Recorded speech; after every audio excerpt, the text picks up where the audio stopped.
The Chelsea red card epidemic is getting out of hand and Liam Rosenior is done with it. One of Chelsea's sporting directors are being targeted by a soon-to-be championship club and potentially some positive team news leading up to the Aston Villa game, but if not, definitely the one at the weekend. Welcome, Blue Believers, to another episode of the Stamford Sync, where we are syncing up with everything Chelsea FC. And today, we're talking about the red card epidemic. That's kind of what most of today is going to be about, but also, like I said, there's some interesting news about Paul Winstanley and a little bit of good news about Marco Correa as well. But guys, before we throw ourselves into the video, if you are enjoying the content and would like to see more, please do me the distinct honour of liking and sharing this video, subscribe to the channel, or just roast me in the comments. Whatever gets you through your day. Right, so, red cards.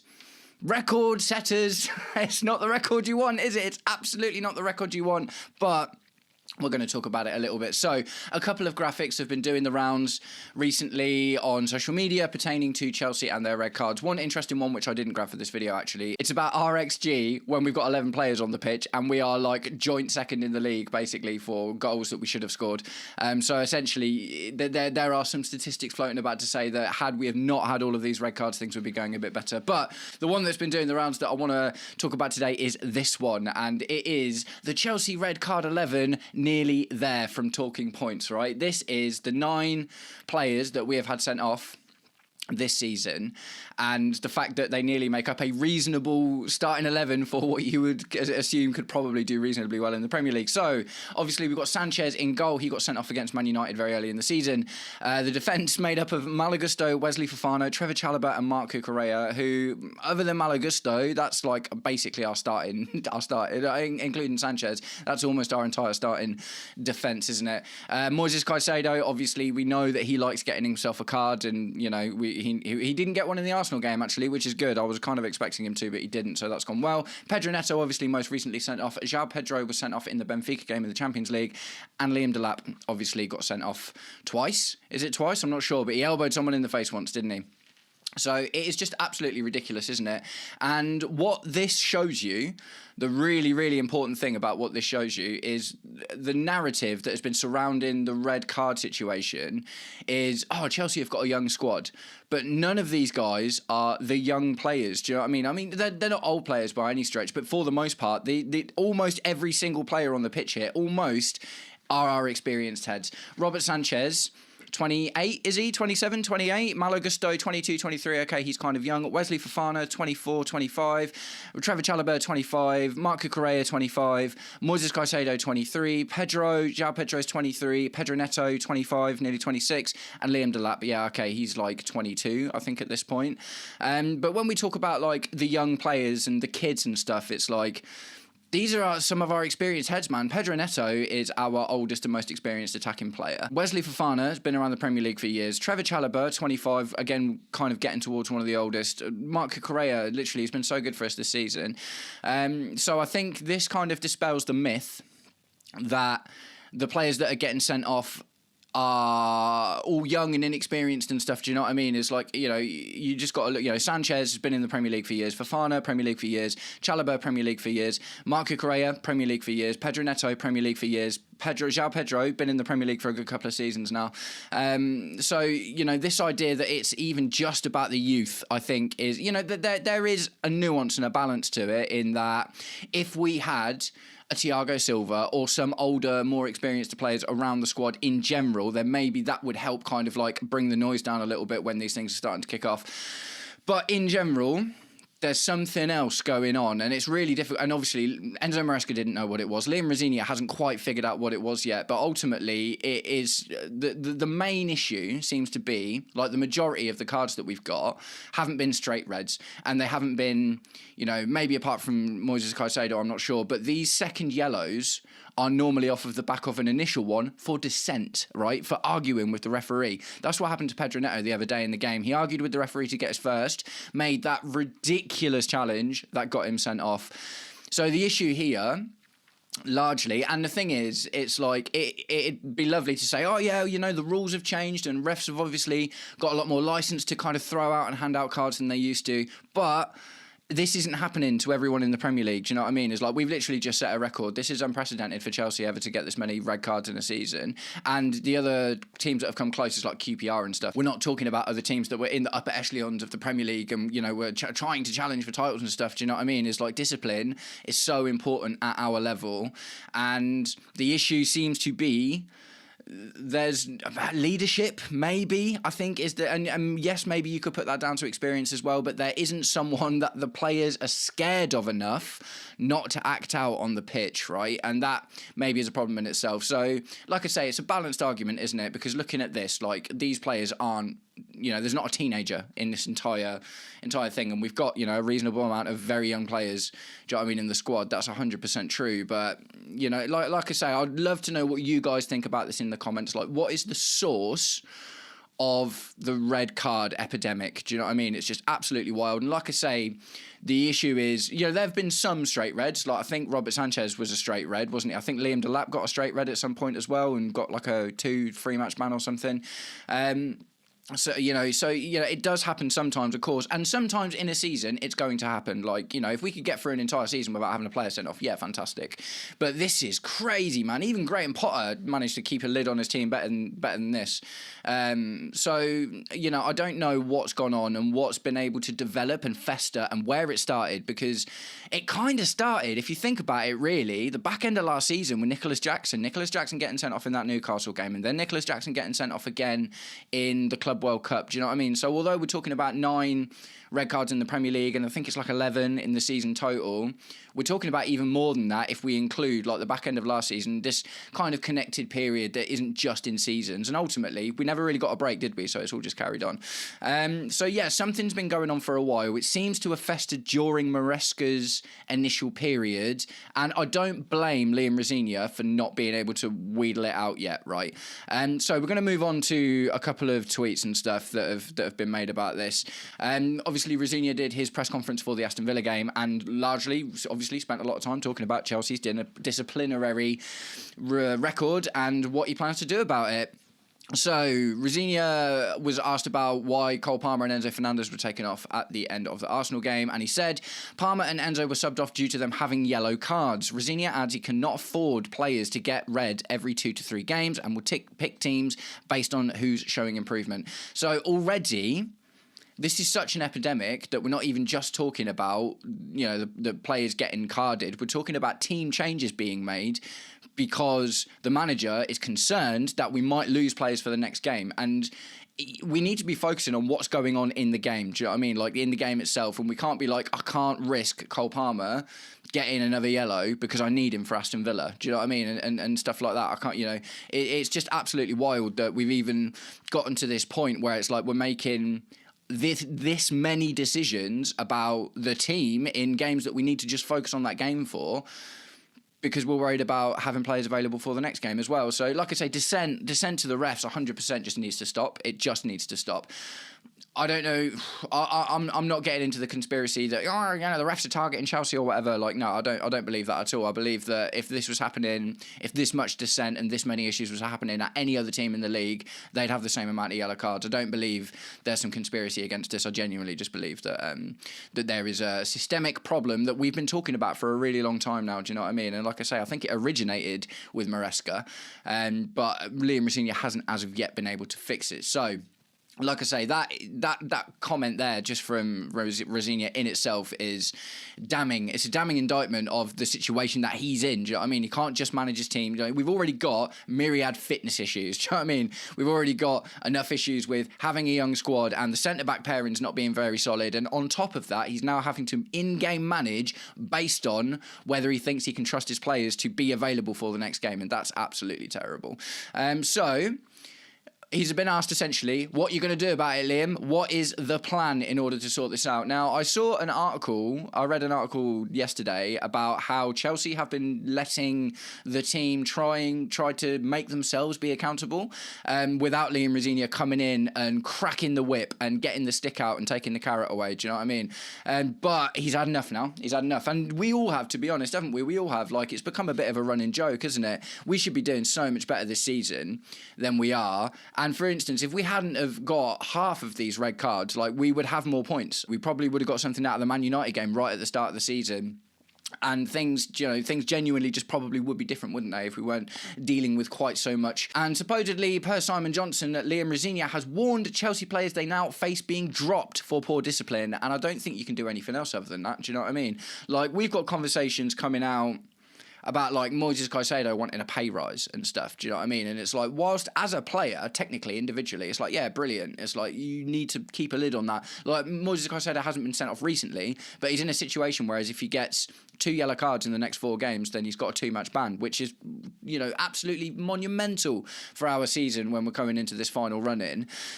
So I think it's, fair play to Liam for that one, man. It's like, what else can you do at this point? Do you know what I mean? It is, like, and what the worst thing, like I've just mentioned it, is like we are now picking the team because of this. Do you know what I mean? But at the end of the day, if one of your players is constantly getting in the face of the ref all of the time, or it's happening a lot, it's like, yeah, you're not playing the next game, man. You were warned. Do you know what I mean? You were warned. So potentially it creates opportunities for other players as well. But our starting 11 is our best starting 11, and players like Garnacho, for instance, are barely getting a look in, not because of their disciplinary record, it's because they're not good enough. But now, Garnacho is probably going to play against Aston Villa, whereas we'd much rather have had Pedro Neto based on the form he's been in all season. But due to disciplinary stuff, now Garnacho gets a shot. Is that a good thing or a bad thing? Will he make the best of that opportunity? I don't know. Probably not.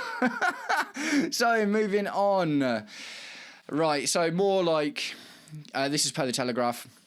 Chelsea are making it clear to the entire squad that cards earned for talking back to the referee or displaying dissent will be viewed as unacceptable. So again, more just like kind of going in on this idea that it's just not good enough. And, and the thing is, Pedro Neto, in particular, in this game against Arsenal, it was outrageous. I couldn't believe it. It was so petulant, man. Like, the challenge was awful. And he can maybe feel aggrieved for getting a yellow card, but that's just how it is now. Do you know what I mean? The refs have got a lot more power. The rules have changed. They are encouraged to dole out more cards in order to keep control of players. And what this is doing is sending a message to the rest of the Premier League, like, don't step outside the line, man, because you'll suffer. You'll be punished for it. So, yeah, look, the hierarchy, Liam Rosenior, whatever, saying, talking about dropping players and saying that, dissent. Look, at the end of the day, the odd bad challenge is going to happen. That's football. Do you know what I mean? But what we can easily control is dissent to the referees. Just don't do it. If you go and argue with a referee because you don't like his decision, after whatever, whether it's because a goal or a foul that wasn't given or whatever, you dropped. Do you know what I mean? And unfortunately, like I say, although I don't love that because it is going to affect the actual team selection, which seems absolutely ridiculous, it just makes sense, doesn't it? It's like, how else do you stamp this out? Like, we've got to really, really, really start cracking the whip. Like I said, man, Liam's got to really start cracking the whip in order to get these players to toe the line, and the line is the Premier League rules at the end of the day. It's like I say, it's not like we're being treated unfairly. Do you know what I mean? If any other team gave this amount of stick to the referees, the same thing would be happening. So look, you can, if you make a bad challenge or whatever, you play the rest of the game and you don't make, you get a yellow card for it, sorry. You play the rest of the game and you don't make any more challenges like that because do you know what I mean? That's absolutely fine. But players don't seem to have it in their head. I've been yellow carded for dissent to a referee. I've still got that ability to make that one rash challenge, because tactical rash challenges are a thing. Let's not pretend that every now and again, to protect a result or to stop something bad from happening, a player will go in for a rash challenge because it feels like the last thing that they can do, and they will take sometimes a yellow card for the team. That is a thing that happens across football. It's been happening for a really long time. Absolutely, I don't really have an issue with that. It's just part of the game. Do you know what I mean? But the players need to get it in their heads. I've been carded for being a yeah, I really wanted to swear then, but I'm not going to do it. But for being a silly bugger by talking to a referee and showing dissent towards a referee, that challenge that I can now make is gone. Do you know what I mean? It's like, if I've been told off by a referee and I've been carded, then I can't do that last-ditch tackle anymore in order to, that one tactical tackle that I might have had in the game. It's gone. I've thrown it away by having a go at the referee. So, look, I support this. In general, it's hard because I don't want it to affect team selection, and that is the only thing that can really punish the players at this point. They don't care about fines. These guys earn hundreds of thousands of pounds a week. These guys literally don't care about fines at all. Like, no one's like, oh, I'm going to get fined 10 grand, 15 grand if I get to... No, they literally don't care. Let's just be completely honest. Because of the level of money that's in football now, you can't financially punish these players. At the end of the day, look at Raheem Sterling. And not that he wasn't like a disciplinary issue or whatever, but he was just like, yeah, I'll just sit on the bench and collect my paycheck, mate. It's fine. But these younger players that want to play, affecting their game time, unfortunately, looks like one of the only really ways that we can kind of handle this. Do you know what I mean? So, guys, let me know what you think in the comments about this whole situation. Is it because of, like I say, it's not because of the youth, because the players that have been getting sent off are some of the older, more experienced players in the squad. Do you know what I mean? So it isn't just down to, we've got a team full of teenagers. Do you know what I mean? As much as it'd be great to point the finger at the youth and say that's the issue, it's not the issue. Do you know what I mean? It's literally not the issue. The average age of player that we're getting sent off is probably like 23, 24. And that is at a point where it's like, right, okay, you're in a window where you're, definitely able to be a top professional Premier League player. You've got experience. You're not sat learning anymore. And the majority of these players we bought from Premier League teams as well. So, and they weren't getting carded all the time there. So what do you think is the problem? Do you think this is the best way to deal with it? Do you have any other suggestions? I'd be really, really interested to know what you think. So moving on, we're going to talk a little bit about Paul Winstanley. Now, everyone loves Paul Winstanley, don't they?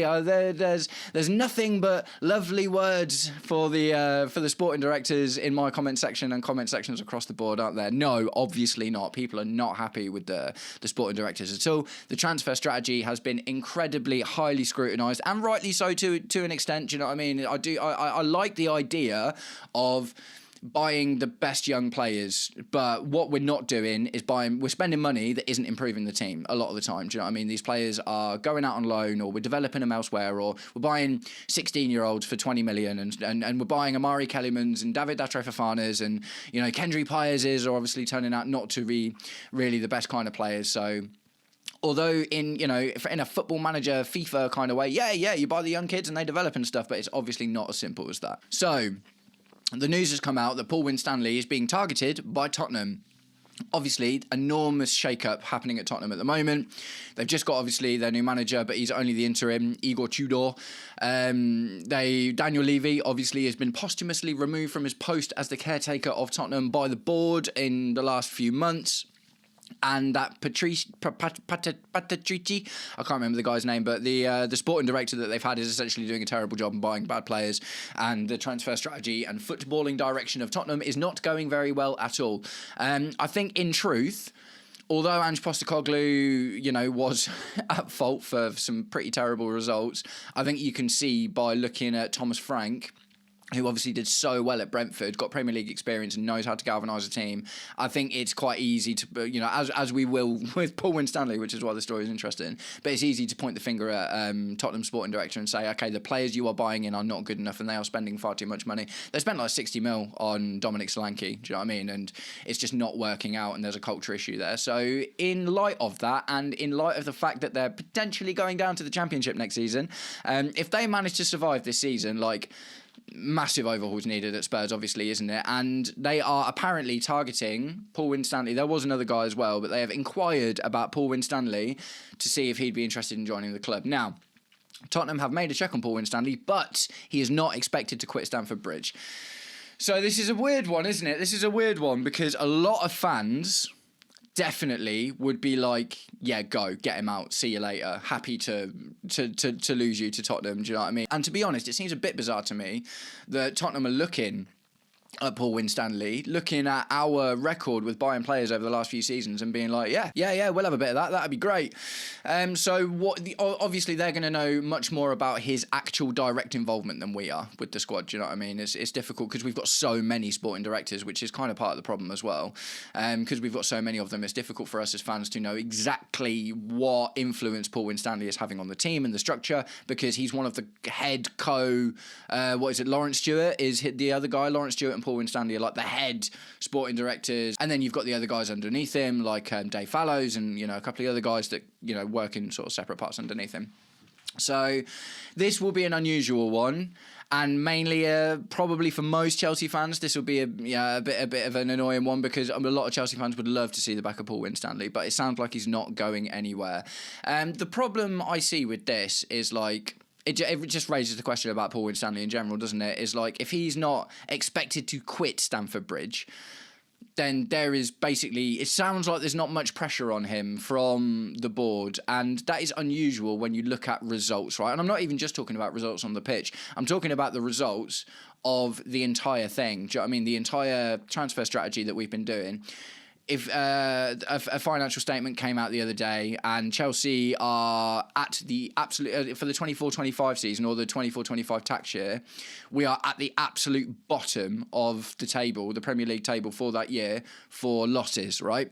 Because we have hemorrhaged money on buying all of these players and not winning enough, essentially. And also, that is also going to be offset by the fact that we haven't got like a perpetual sponsor and stuff like that as well, isn't it? So yeah, I it's a little bit worrying, because it's like, who does Paul Winstanley answer to, if not Eghbali and Clearlake? And why aren't Eghbali and Clearlake, unless they are seeing something in the stats and the facts and the figures? This is the thing that I find absolutely crazy about it as well, is the stats and the facts and the figures. Apparently, the data is how we're doing all of this business in the first place. So we are very, very concerned with the data, right? The data is the big thing that is literally picking our team for us at the moment.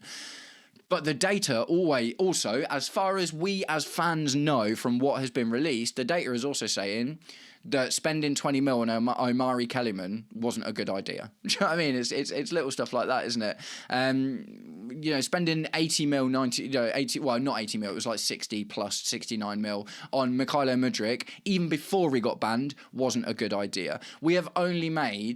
We've made good profit on a few players, and they have done an amazing job at shipping out players. Like, they have completely overhauled the team, like completely, and that in such a short space of time over the last couple of years from the end of the Abramovich era. They've done a really good job in selling players. I will give them that 100%, but it's just wild, man, isn't it? It's just absolutely wild. So, guys, let me know what you think about this. I imagine I can expect a couple of you already to be like, yeah, get Winstanley out. But if you think that, let me know in the comments, man. 100% let me know in the comments. Would you like to see him at Tottenham? Do you want to see Tottenham go down? Like, I would love to see Tottenham go down. I would love to see Chelsea be the team that relegates Tottenham. If Arsenal don't win the league and Chelsea relegate Tottenham, I'm not going to be happy about our season, but like in particular as Chelsea. But I will be like, yeah, that was a good season, wasn't it? Just for the neutral bants, right? Just for the neutral bants. And last but not least, we're going to move on just to what I think is probably one of the most important pieces of news pertaining to the rest of our season. It is that Marc Cucurella is back in training. I don't necessarily think he might be on the bench for the Aston Villa game. Maybe he gets some minutes just for a bit of fitness, because we'll have, PSG coming up and stuff, and that's kind of when he's expected to be back, isn't it? But yeah, it is good that Marc Cucurella is back in training. What I will say as well, Yoru Hato was really good against Arsenal, and I think Yoru Hato next season could be a really, really big part of the squad. I never want to see Malo Gusto play at left back again. That's 100% a thing. Do you know what I mean? And when Marc Cucurella is not available, Malo Gusto becomes the rotation left back option. Don't want to see it. Absolutely don't want to see it. But Marc's back in training.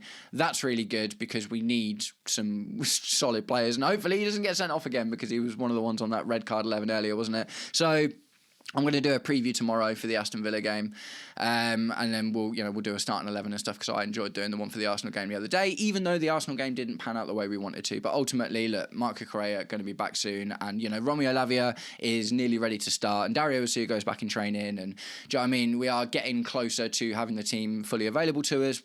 Cole Palmer, even though he looked like he got a little injury the other game, Liam Rosenior said no, he's absolutely fine, so no issues with that either.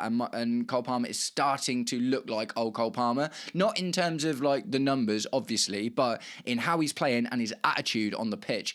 Like, I'm starting to see him get frustrated again, which is good. Do you know what I mean? Which is good. Like, he throws his hands up in the air when someone doesn't bring the ball to him. Do you know what I mean? That's old school Cole Palmer. That's the Cole Palmer that will get us 20 goals in the Premier League, the one that really, really wants it. So even though Cole Palmer isn't back to his absolute best, of course he's not, which I feel like personally, over the last couple of games that he's played, I'm starting to see the attitude of the old Cole Palmer, and hopefully that leads into the numbers as well. So I'm going to wrap it up there, guys. Nice one. Thank you very much for sticking around until the end of the video. If you did, let me know everything that you think about any of these things I've talked about. Obviously, we spent a long time talking about red cards and the disciplinary issues today, so let me know what you think about that. Paul Winstanley, Do you want to see him go? Do you think that maybe there's something we don't know about in the numbers, in the stats, data and figures that is keeping him at Chelsea at the moment? Is there anything positive to say about him at all? Or would we actually just love to see the back of him and go to a relegated Tottenham side? And obviously, let me know about your score predictions for the Aston Villa game. Do you think we've even got a chance? Of course I do. I think we've got a chance. You know what? I haven't talked about the Arsenal game at all. We did all right, man. Do you know what I mean? We lost and it was terrible, but they scored 2 corners. Do you know what I mean? We were in the game for the most part. Their set pieces were much, much better than ours, and set pieces have been highlighted as something that we really need to get better at. But we were in the game. Do you know what I mean? 100% we were in the game, and Aston Villa are not Arsenal in terms of like set pieces and stuff. Do you know what I mean? So, you know, hopefully I have a good feeling going into the Aston Villa game. It's not exactly, but it's kind of a 6-pointer, isn't it? Because, you know, ultimately might affect how the rest of this kind of Champions League run goes for us, Liverpool, Aston Villa, the teams that are all kind of looking to stay in it. So I'd really, really, really like to know what you think. Thank you very much for sticking around until the end of this video if you did, and I will catch up with you all very, very soon. Take it easy. Peace.